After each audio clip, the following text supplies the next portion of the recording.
Welcome back to Kat's Corner. Kathy here, and I've got one of my sons with me today, and we're going to make raspberry meringue bars tonight.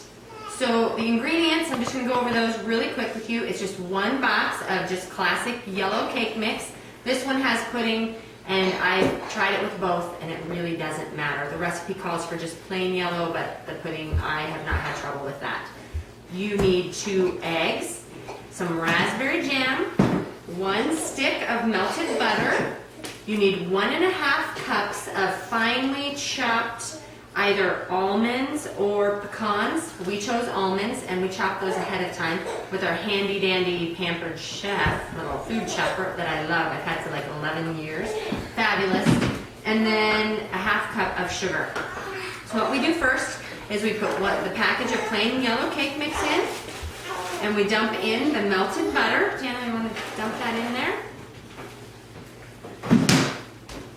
And we are going to separate the eggs because these are meringue bars. So we're going to need the yolk in the mix with us. And I have this little handy dandy egg separator, Tupperware. I don't know if they still make these or not. Hooks on the edge of a bowl. You crack your egg, and it separates it for you. It's so wonderful. I think I used this when I was a kid. My mom got it that long ago. Now when you are going to make a meringue, it's best to use egg whites that have been sitting at room temperature, and you don't want to get any of the yolk in there. If you do, you need to start over. It just completely will ruin your meringue. So there's one. And you can hear my little P-Dink in the background. That's my 3-month-old giggling. He's watching me and having a good time. For those of you who don't know, I am the mother of 10 children, so you'll probably see most of them at one point or another on our videos. All right, got the egg yolks. Again, 1 cake mix, 1 stick of melted butter, and 2 egg yolks. And we're going to mix that, and that's going to be our crust. So you mix that for, about a minute.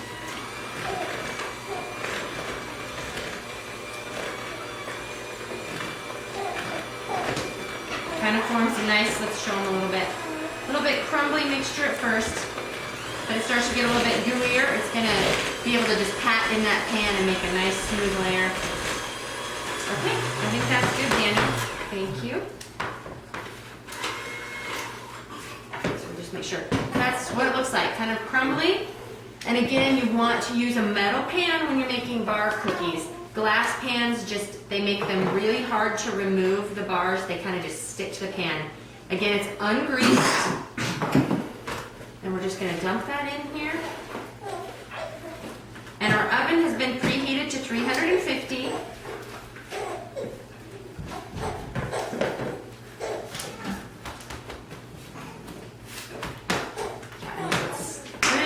I'm just going to use my fingers. Hands have been washed.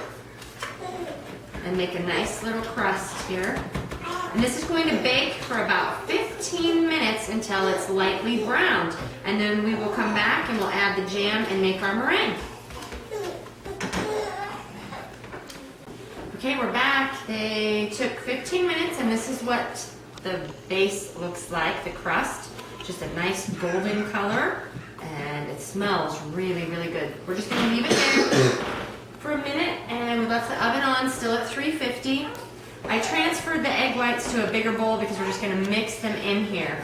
So we need a ½ cup of sugar. But what we're going to do, this is my other son, Bubba, and he's going to help. Fill that up, Jeremiah. Make sure that it's level on the top. Meanwhile, Daniel, you go ahead and start beating these. We want, for a meringue, you want the egg whites to get nice and frothy and foamy before you start adding sugar. You can turn it up just a little bit, son. So I said before that I have 10 kids. I'm not totally crazy, just a little bit. But that's because they made me that way. Right, Jeremiah? So they get frothy, and you add about half the sugar, and you keep beating, and you add a little bit more sugar gradually at a time until the stiff peaks form. And we'll kind of show you that. Tip it up just a little bit so everybody can see the peaks blending it just a little bit for the foamy frothiness. Making the egg whites get stiff peaks takes a couple of minutes, but these are good. That's why it's really important. I just remember my granny teaching me about keeping the egg whites, the eggs at room temperature. For whatever reason, that just helps them form stiff peaks quicker. They're nice and glossy, and we'll just keep adding a little bit of sugar.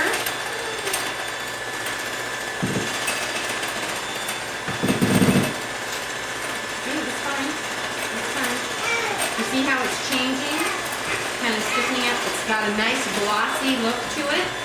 But these recipes are great. We love them, obviously, because we're a big family. We like to do things that are time-saving, that save us money, all of those things, and this book definitely does. Like I said, we bought two dozen actually, cake mixes when they were on sale at our local supermarket for their K-Slot sale.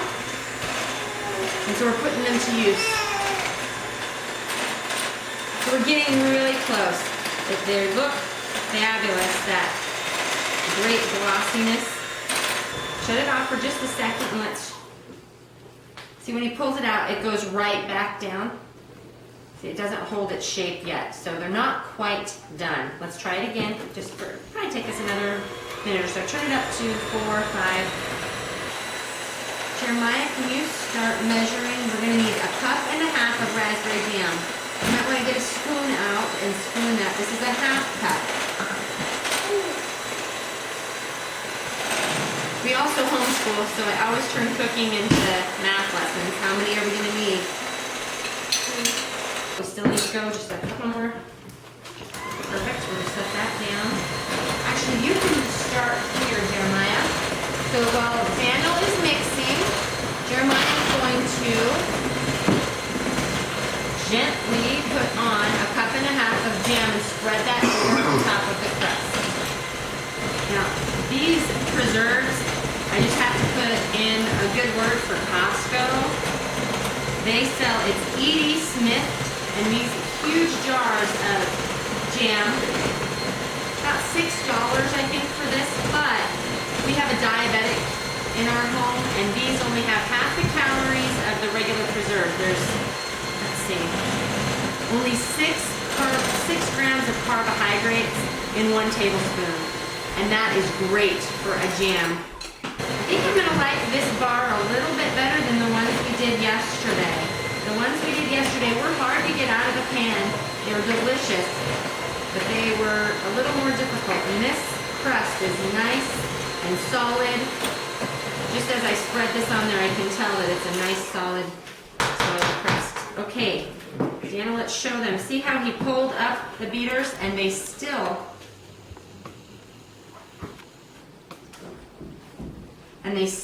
are holding their shape.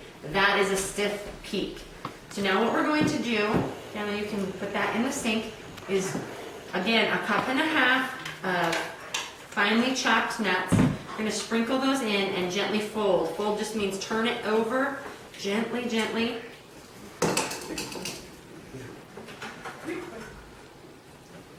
You just turn them over together until they're just blended. It looks really good. It almost looks like marshmallow cream. That's the texture of it.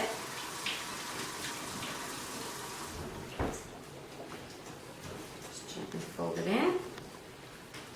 And then we are gently going to spread it over the preserves and do our best to not mix the preserves and this mixture now.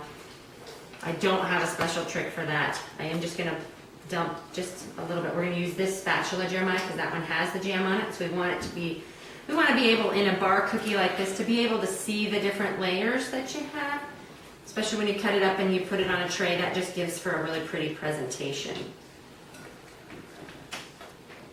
So get that out of there.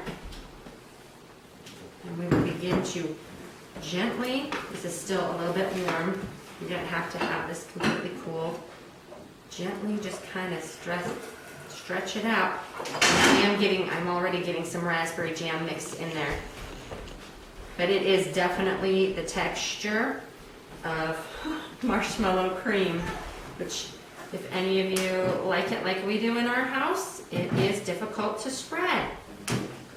So just kind of push it out there, spread it out, and then we're going to cook this, let's see, for 25 minutes. And then you want it to cool for about an hour before you even try to cut them. Again, that's really, really important in the bars, because if you don't, the cookies will just crumble up. You want to let it cool. It looks like they're going to... I have not tried this recipe before. We are doing real-time stuff that show people that the recipes are easy, but some of the, like this one, it's not as easy to distribute. Yeah, I think the next time that we try this, see, you can see that it's all kind of mixed up in there. I think I would suggest putting the jelly on and then putting it in the fridge or the freezer for a little bit, letting it kind of harden just a little bit maybe. See if that helps, because it is not spreading well. Because it says, you know, carefully spread the meringue over the jam so that it covers but doesn't blend with it, and I am struggling to get that to happen. So we'll just do the best we can. It's still going to taste good, I'm sure of that, but it's not going to be quite as delightfully pretty this time. So all right, we're going to pop this into the oven and let that bake for another 25 minutes. And then we'll let you see what those bars look like when they're all done. Okay, we're back in Kat's Corner, and I'm going to show you the raspberry meringue bars. I let them cool all night long, and I already cut out a couple of pieces so it would be easier to get out some bar cookies. My suggestion when you do bar cookies, if you're putting them out for company or display or whatever, somewhere else, that you cut just a short row, and you can kind of, if they mess up, you can use your spatula to get those first few out and then get the rest out nicely. I have a couple of suggestions, I think, for this recipe. I'm not thrilled with how it turned out. I told you last night that it was really hard to spread the meringue. I think if I make these again, I will just make the meringue without mixing in the nuts, and I will use one less nuts, maybe half a cup, and sprinkle them over the top. Spread the meringue first. I think the nuts and the meringue made it really difficult to spread. And I'm not exactly thrilled with how it looks. They're not very fancy looking in my opinion. I'm going to cut a bar, but they do look pretty when you take them out, the nice layers, so I'm going to show you those. Cut a few here. See, now that makes it a whole lot easier when you've already cut out one bar to get the rest of the bars out. These are nice and easy to get out. You can see the layers on that. A nice 3-layer cookie. And they look very pretty on the plate. And they really are tasty. They're very, very tasty. Actually very rich. I actually would even cut them smaller. If you're doing a dessert tray, you only need a little bite of these. So that is Kat's Corner. These are the raspberry meringue bars, again from the Cake Mix Doctor.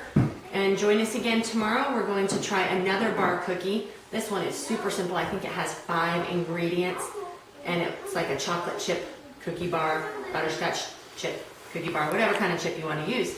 So thanks again. We'll see you later.